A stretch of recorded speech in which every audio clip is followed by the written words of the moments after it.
Uh, amazing, amazing, amazing. All right. Um, Good evening, gentlemen and ladies, women, and whoever that is watching. Welcome to YMVC show. And today I'm delighted to have the amazing Salwa. We may call her Mrs. Stroke Madam, Stroke Boss Lady, all those titles. So I'm really grateful to have I'm her here. humble. Yeah. So maybe I can give you a bit introduction of what Youth Mentors and VCs is. Youth Mentors is a platform that we connect entrepreneurs here in Kenya who are doing remarkable things just like yourself, to mentors, to venture capital people, and the whole entire ecosystem of African businesses. So that's our aim over here. Um, why I reached out to you is because I felt you are really playing a huge role in this society in terms of especially representing women. And I think even today we're going to speak about your love for flights. I know maybe some people don't understand why you're very passionate about flights, but today we're going to discuss it here. So that's a bit of my introduction. Now I want you to introduce yourself before we go deep into the questions. Okay, as you said, my name is Salwa Mohammed, and let me just say I'm a community worker. I'm a founder, basically a co-founder of international humanitarian organization by the name Helping Hands. Aside from that, I'm also a Peace Ambassador for Mombasa County under Global Peace Foundation, Kenya. And I'm an entrepreneur as well, also upcoming pilot. And sorry, the call that came in. What else can I say about myself? I'm a mother of two, and I think that's all. And you have a beautiful smile. You should include that in your CV. Thank you. Thank Yeah. you. So maybe you can tell us your love for flying. What's happening? Every time we come to your social media, if you don't see planes, there's something wrong happening. Tell us what's up. Okay. Uh, it's actually, let me say, since when I was a small kid, I was born and raised in a village Mm. somewhere in Ethiopia border. So seeing an aeroplane passing over your head is like it's something exciting. You see, when you go to village with a car and the small kids are chasing you, wazungu, wazungu, those kind of experience, we had it. But personally, I had it with plane. So I always run out and, look up, and I used to admire how the plane flies over, in the air, and how a human like me can be in there controlling, flying the plane without fear of, falling or something. So I've always had the passion of becoming one. So I'm pursuing a pilot course, and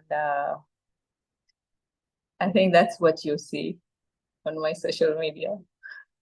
It's That's how it amazing. started. I think it's really amazing. It's really exciting. At least now I'll be walking very proud. I tell people, don't joke with me. My friend is a pilot. And I also know that you can put me in the privilege of pilots because I have few friends of mine who usually give me discounts just because I'm in their pipeline. So now I'm adding one of them, which is you, and I'm really excited about this. We'll get there, inshallah. We'll get there. I'll Yeah, definitely count you in. thank you, thank you, thank you. Yeah, so I think they usually give a privilege of five. So your kids, and then probably me, and oh, your mom, dad, or whoever in your family, and then me to be the fifth one to have that privilege. Yes. All right. Now So that let you've said this before everyone, you'll definitely be in the list. At least I've secured my spot early enough, you know? Yeah. Exactly. Yeah. All right. Let's speak about Helping Hands. First of all, why the name Helping Hands? Ah, the name Helping Hands is self-explanatory, yeah.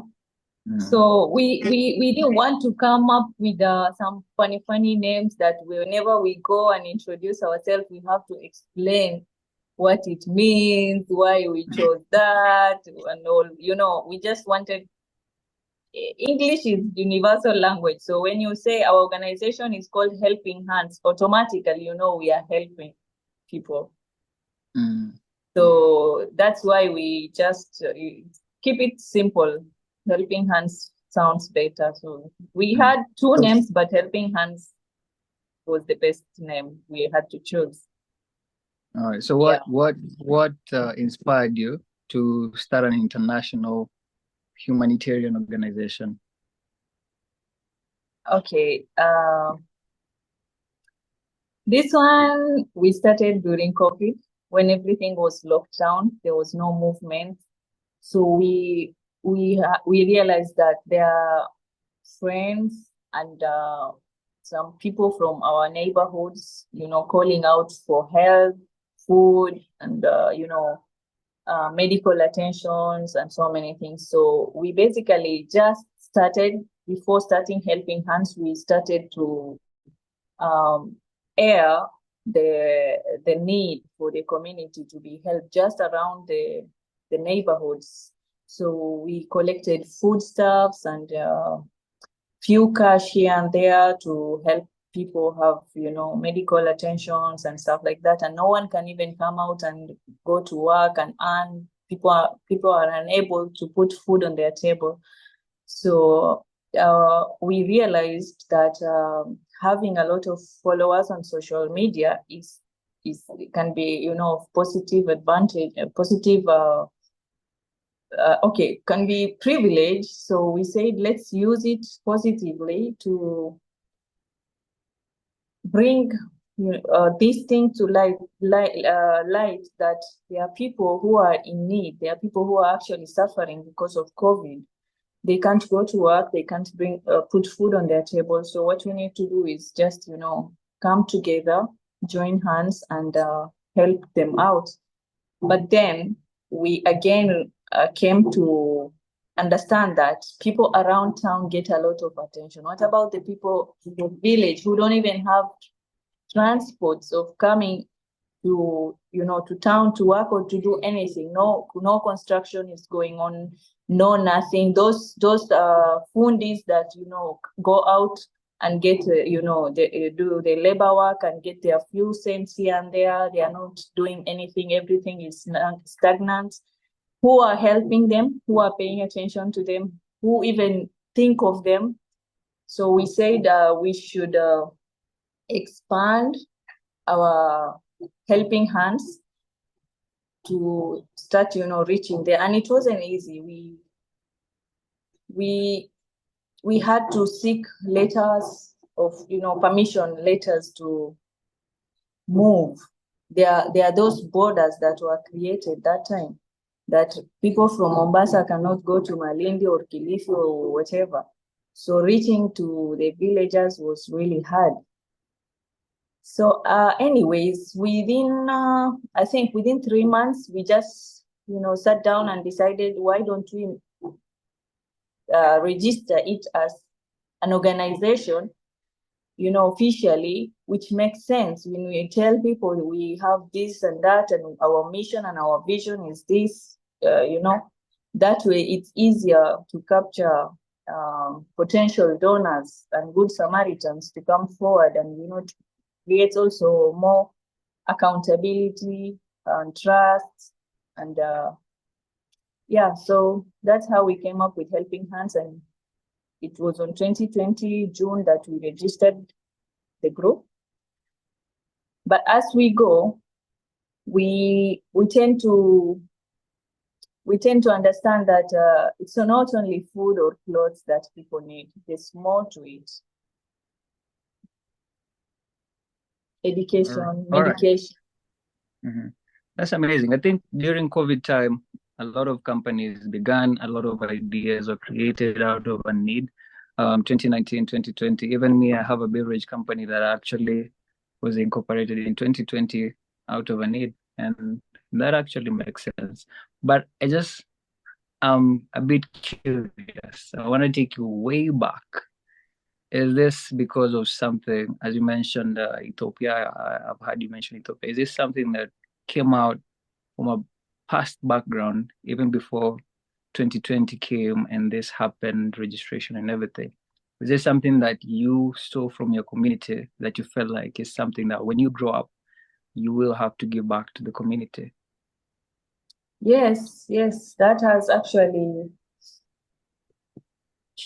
had a great effect on my current life because when I was growing up, okay, I'd say my family was among those, okay, we are among the kids who are privileged to live a little bit better than my friends around.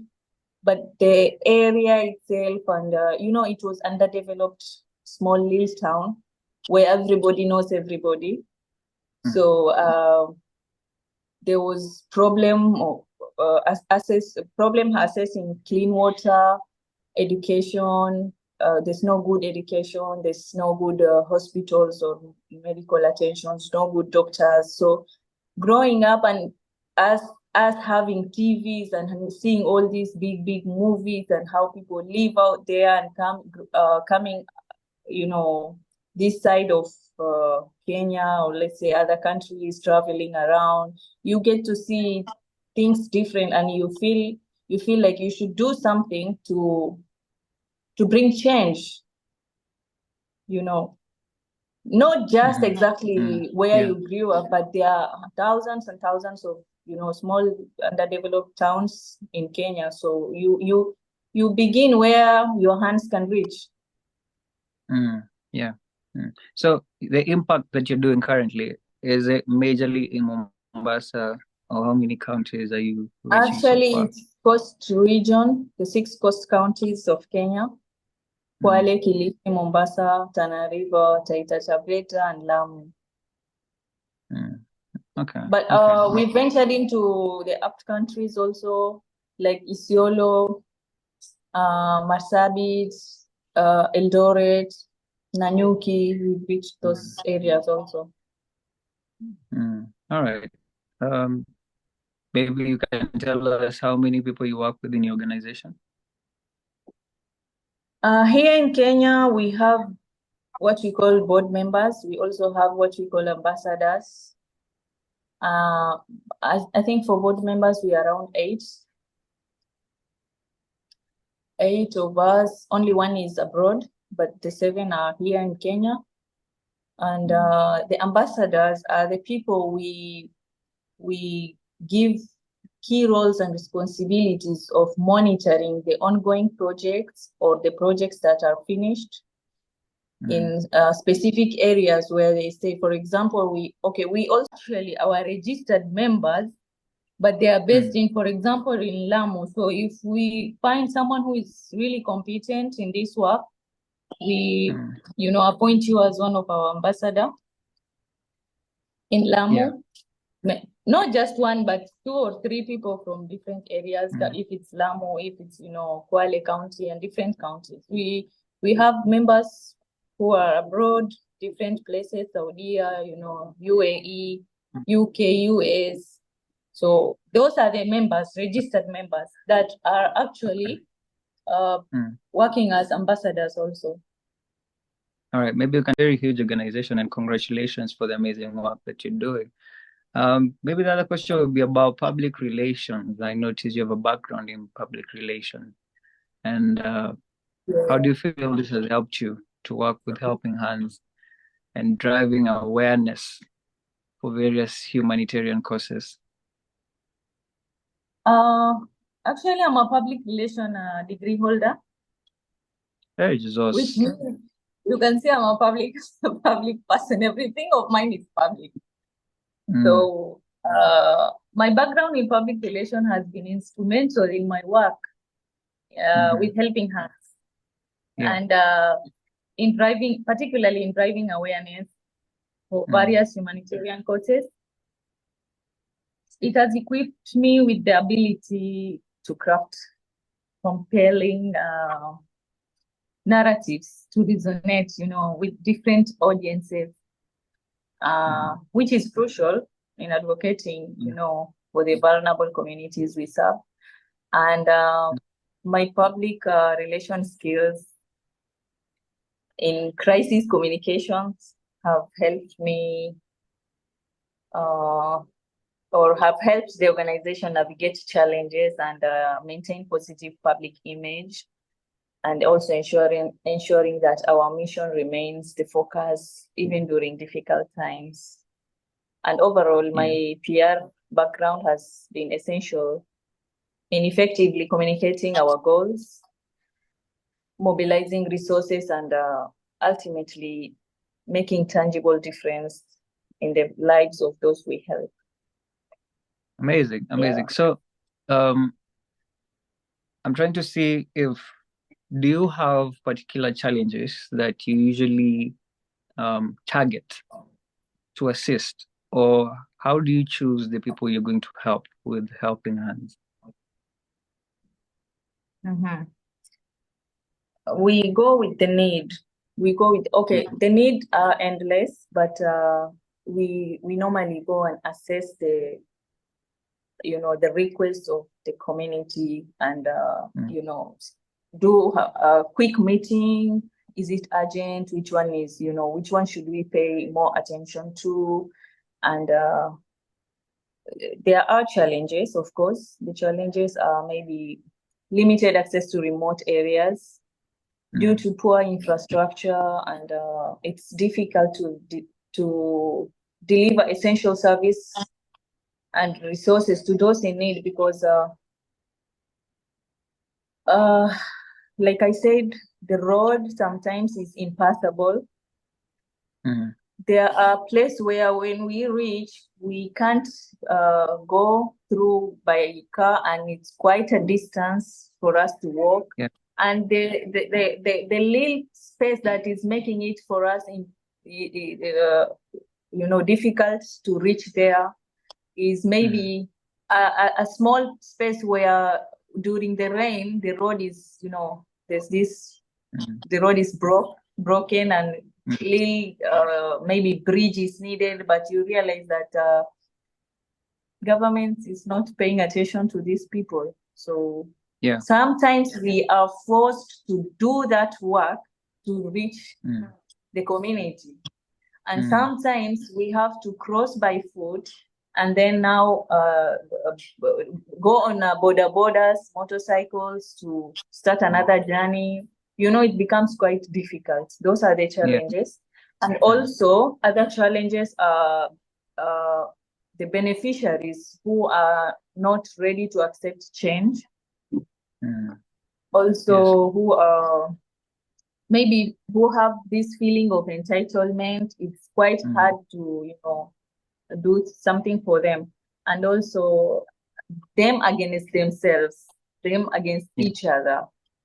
In Africa, we have these beliefs of witchcraft and all kind of things. For example, we built a house for one person in a village. Maybe a house collapsed on a single mother of 6. Okay, I'll talk of a case where we built one house for a single mother of 7 kids with 3 blind. One is blind and severely disabled. And the husband, I think, died or something, and then her brother also lives with her. He is also blind. But when we started constructing a 2-bedroom house, and we normally don't just stop there, we do the empowerment projects for these people. After building them a house, then what? We can't keep on bringing food and give you handouts. We do sustainable whatever construction or sustainable business or something for them, So what happens is, when we are constructing the house for her, the neighbors are ganging against her now. I don't know whether it's her belief. We are our own enemies. Yes.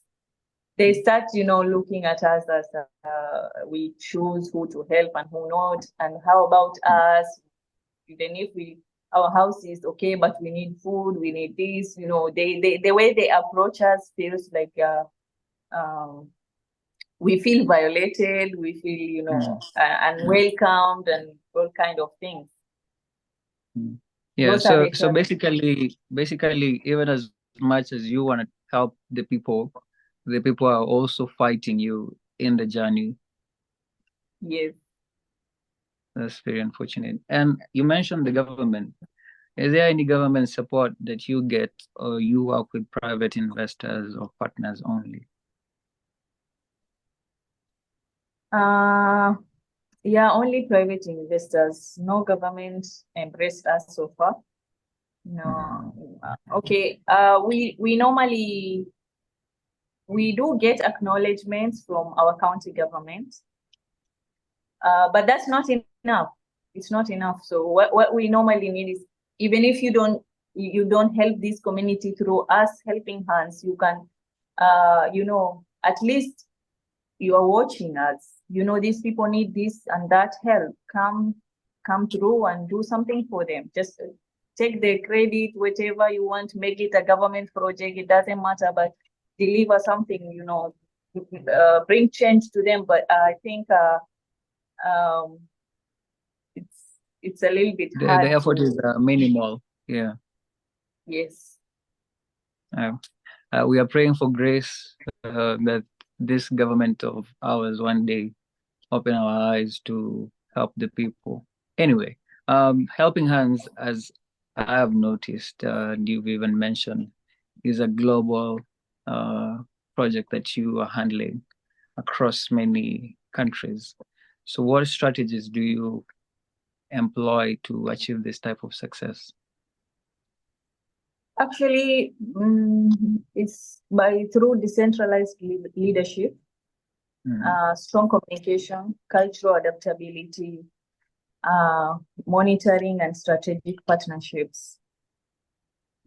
So we have been able to successfully manage and coordinate Helping Hands global initiatives, making meaningful differences in communities and around the world.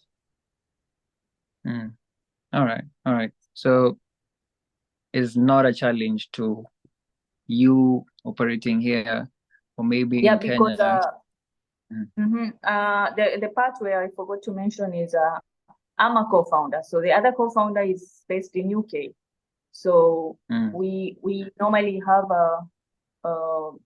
Zoom meetings and WhatsApp groups where we keep updating each other what's happening on the ground level, and then update the board members here in Coast Region, and also the ones abroad, the ones in UK, the ones in UAE, and also at some level communicate, with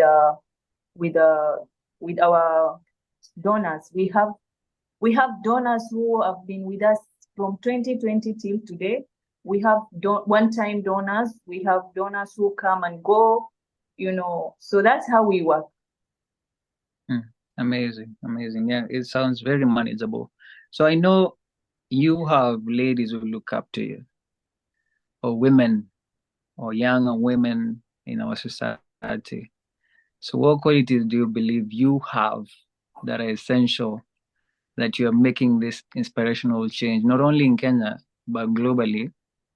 And what do you think you might advise any woman, or even men, who would want to have such position?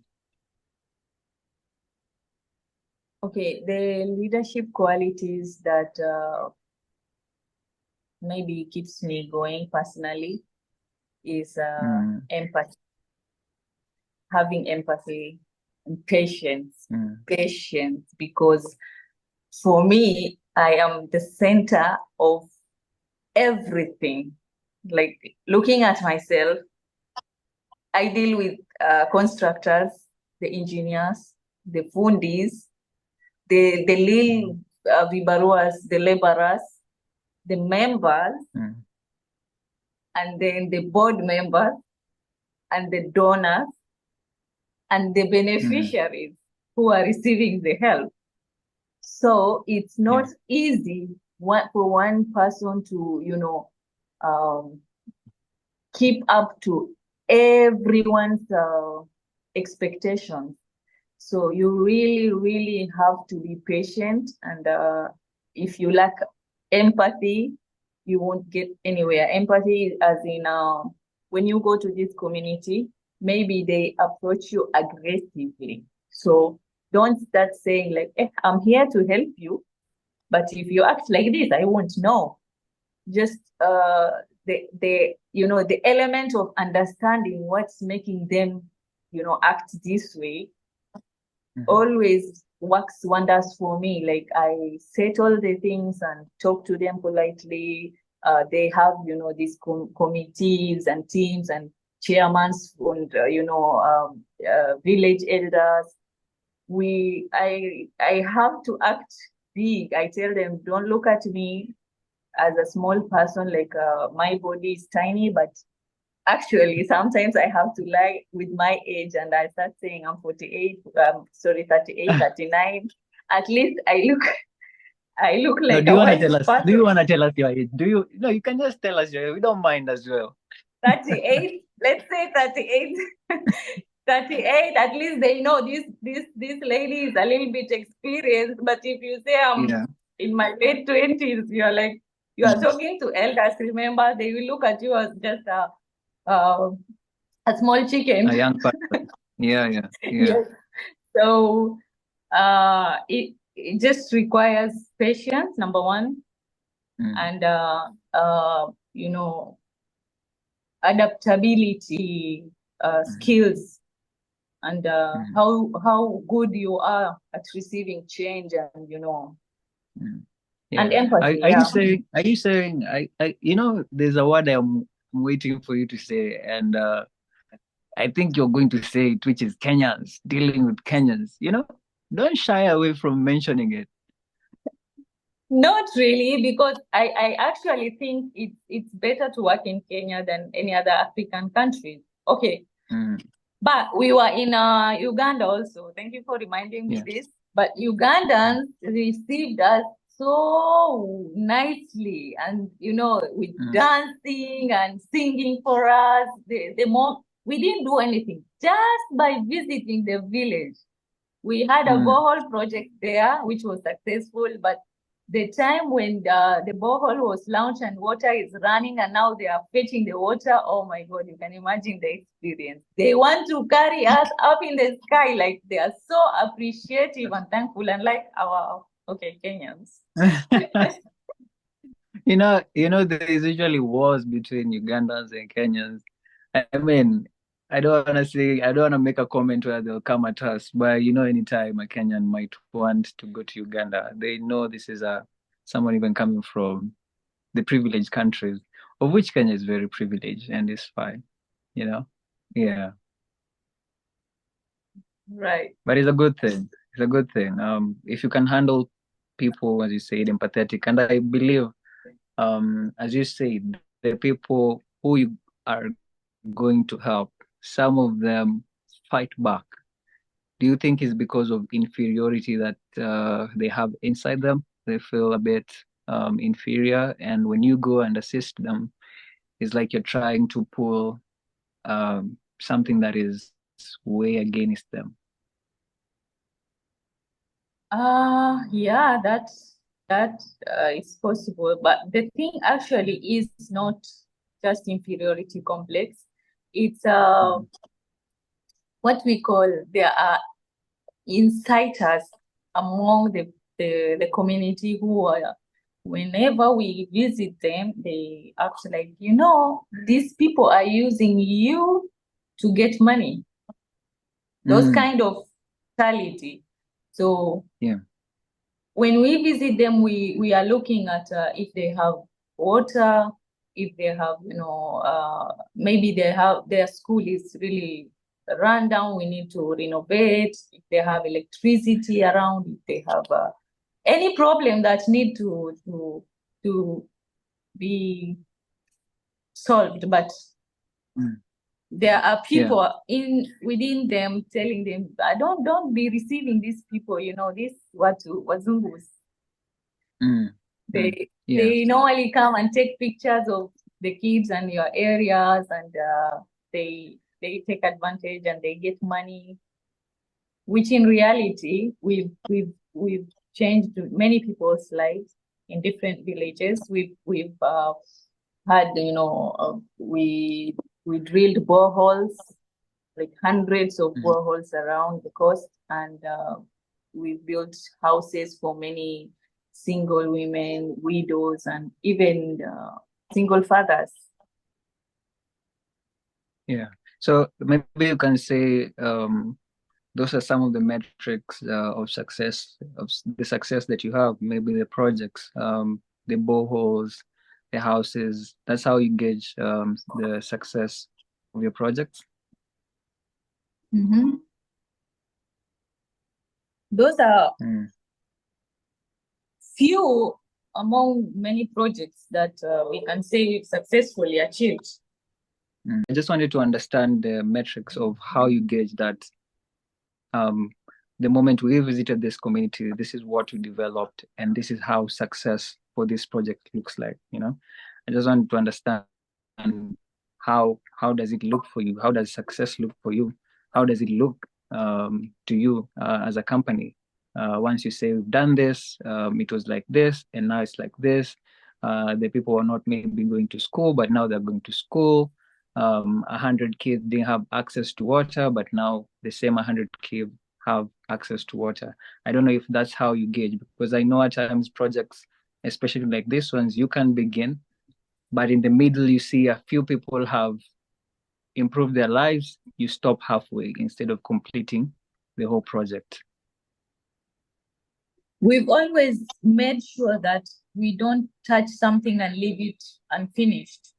So whether it's housing, whether it's water, whether it's farming, whether it's education, medication, anything to do with maybe electricity, or kids going to school or getting better medications, attention, and everything, we've always made sure that whenever we now want to raise our hands, we have given them something to something sustainable to continue living on it. For example, building a house for someone and now she doesn't have a job and still having small kids is like a job undone, or maybe half done. Yeah. So recently we've been buying the posho mill machine for them to grind the maize and sell it to the villagers, or maybe to do the farming if they have small land which is fertile, or maybe we lease some land for 2 years for this lady, because we ask what they are good at. Maybe some of them, they want a small business that failed, so we bring it back to life. The business continues, and now she's earning.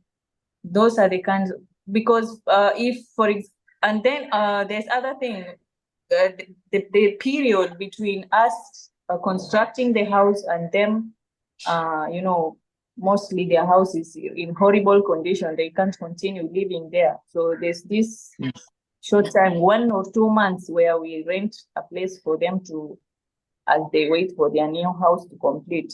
So once they move in, launching and, the celebration, it doesn't mean when we are helping one person in a small area, we abandon the rest. No.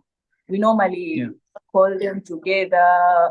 With kids, we play, we ask them, where do you school? You are not going to school. Where is your mommy?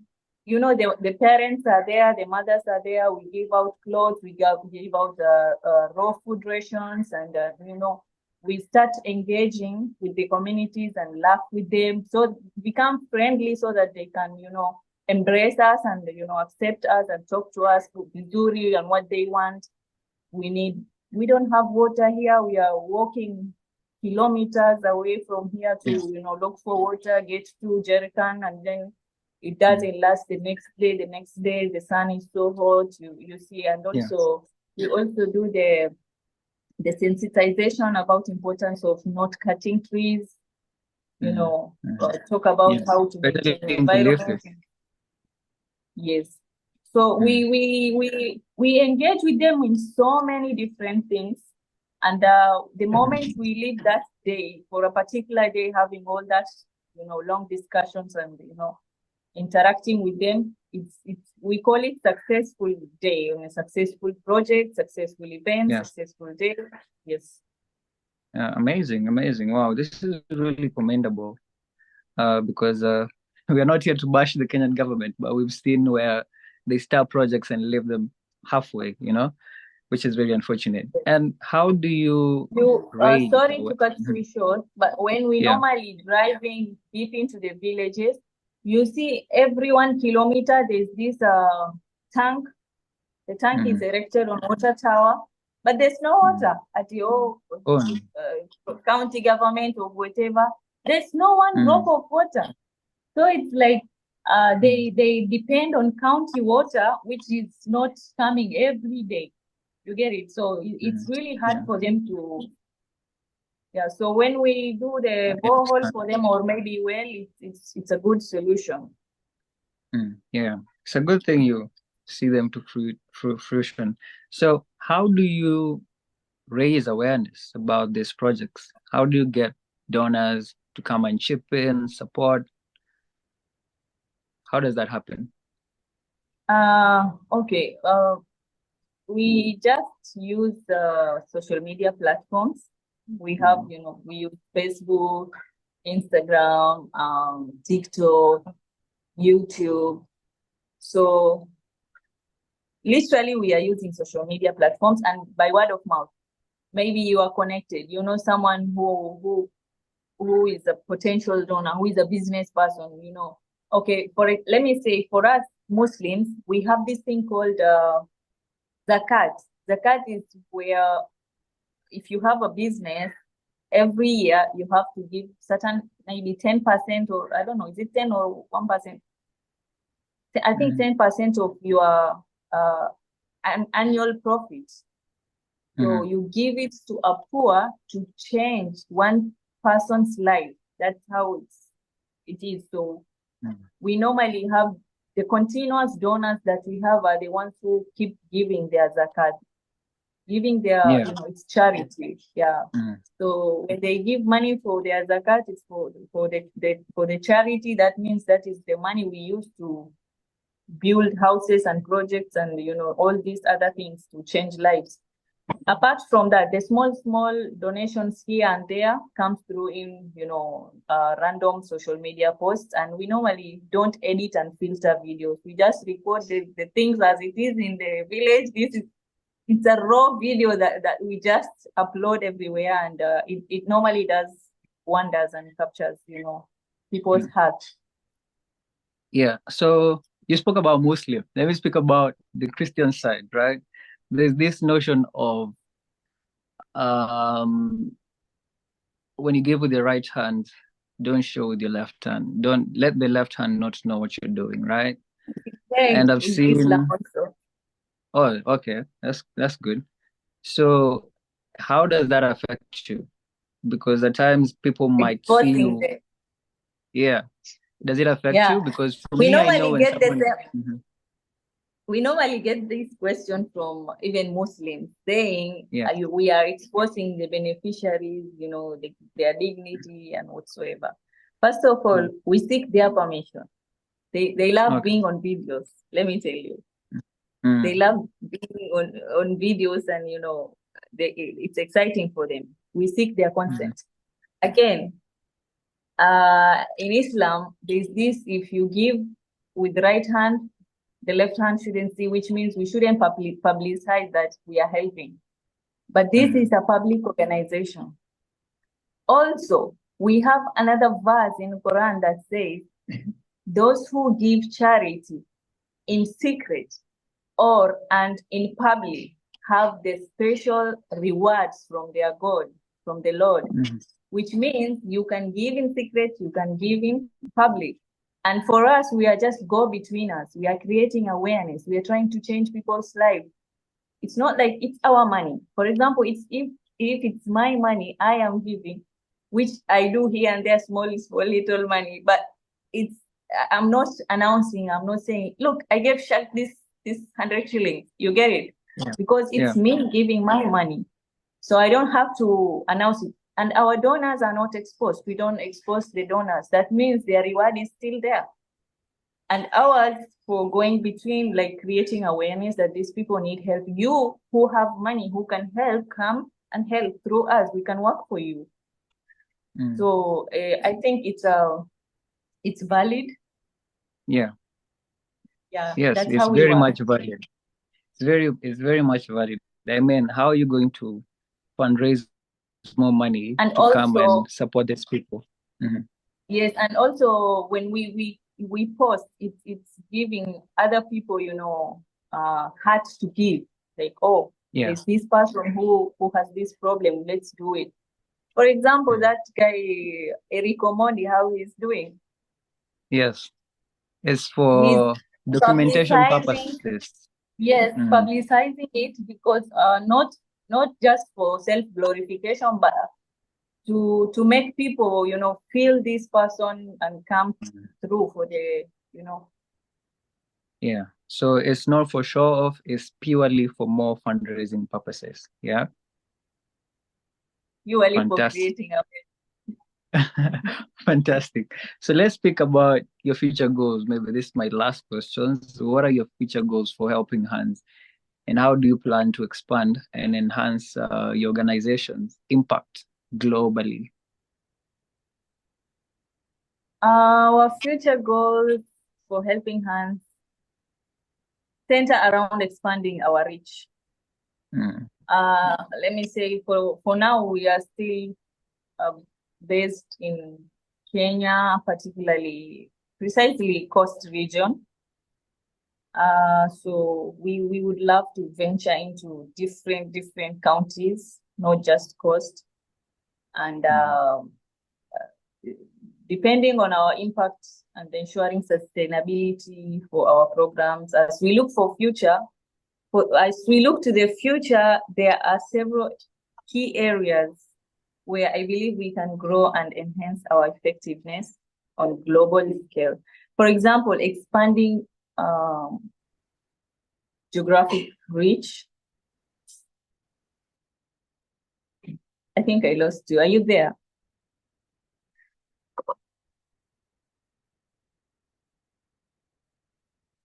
Sorry. Someone was calling me. Sorry. Let's continue. So I'm saying examples are expanding geographic reach, strengthening local capacity, leveraging technology, and advocating for policy change, expanding fundraising and resources. Those are our future goals. All right. Okay. That's amazing. Wow, I've learned a lot today. I feel like the way you said Muslims, Christians, I mean, we are all one and we have a common goal. So any person who might shy away to help people just because they'll be criticized, they should go on, because as you said in the Quran, they have a verse that they say they will still get the reward. Because for me, I have a company and my company has a foundation. It's called Recall More Foundation. And I've seen my colleagues telling me, let's post. I'm like, no, don't post. Why are you posting? They're like, boss, it's for more fundraising. But I'm usually telling them, okay, when you do that, just cut me out of, because I ever did it. And nowadays I've gotten to a point where I hardly post pictures. But now since you said it's for more fundraising purposes, I think that's a very, very good thing for other people to do. Criticism will always be there. People. Yeah, it will always be there. So it depends on you, how you take it. Embrace it. Take it positively. If someone says, oh, no, you're not supposed to post, you can just politely explain to them the reason why I'm posting this for ABCD, and the beneficiaries have consented to it, that it's okay for me to post their images around. Or it doesn't necessarily have to be an image of someone. Maybe you can just post a photo of a house that is in horrible shape, and what's your plan? How you want to change this. So, but the good thing, Yeah. it's best to always bring the beneficiary on the video, or maybe interview them, interrogate them, or whatever, and let them speak for themselves and give them the platform. You know, you are recording and posting. This person is talking because, as it is, for example, there's a government, what is it called? Maybe a department that says we don't allow this. It's for for human dignity and everything. Maybe you will be sued or something. Yeah. But you can always defend yourself. You can always tell them that you have no case, they have no case against you. Your intention is purely to change this person's life, and this person has already agreed to it. And posting, I think, is okay because it's a digital world that made the world, a global village. How else are you going to reach people? How else are you going to make people know that there's this problem somewhere? Yeah, absolutely. Now you see why we needed you to be here. Sorry. The other thing is Helping Hands is non-religious organization.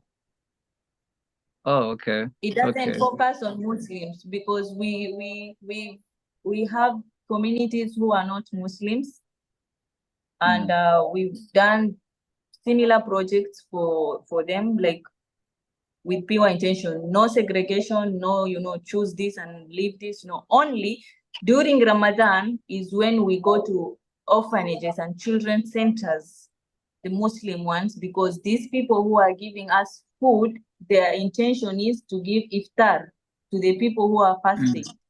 So we pay attention to children who are in the children homes who are fasting, so we normally take the food there. That's only for Ramadan period. But the rest, we go to villages with food, Muslim, not Muslim, whoever you are, just take the food and, you deserve Amazing. it. Yeah.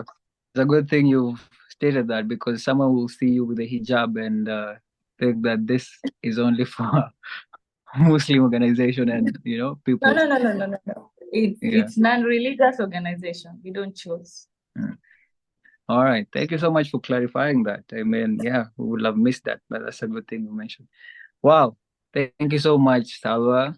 I am really grateful. The moment we post this, I don't know who might see it, but I know one or two persons might be impacted by this. So thank you so much. And we're looking forward. We're actually building a very huge studio in Kilifi, especially Watamu.